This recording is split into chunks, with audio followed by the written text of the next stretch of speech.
Imana wallahi an kare mata mutum. Duk wata kowa ta tafi mai in za ku shirya ita na baki dubu to za baki dubu kin ga ya tika wallahi kuma sannan ba bayi saboda kai sannan kada ki je irin su da mai mani da sun jira da to ban sun ce komai ba so ai su da su din ayo so wallahi suna samu kamar so a TikTok suna samu waje esplan dan da su ne da cikin da baka sani ba dan girman Allah wallahi da nan da na je lima sai ake tagajen esplan da nan gurin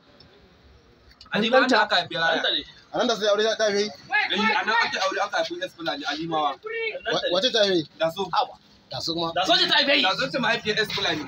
ni wannan da wasa mun wasan komai mu ne yan kaliyo malam wannan kudi ni ina goyon bayan da zai sakin waka wannan kudi da kake gani ya mala ni ma ina goyon bayan shi sarki na cikin gaskiya ba mu ne yake ba mu je mu biya sadaka wannan bidiyo dole za a samu wannan ko mutunci ga kudi Allah sa kuma ni mutunci na da kai ana hakan su ya mu ne kai inda yan hannunka lalle mu ba ba su ne rani ani wannan goyon bayan sai da ya faɗi gaskiya kuma tsohuwa Allah saka miki da alkhairi ko ba ƙarya ba dai an ci su ake amfani ake gani ai ba ƙarya ba ka kai wani bidiyon wannan yana ake wata kamar ya ba gaskiya ba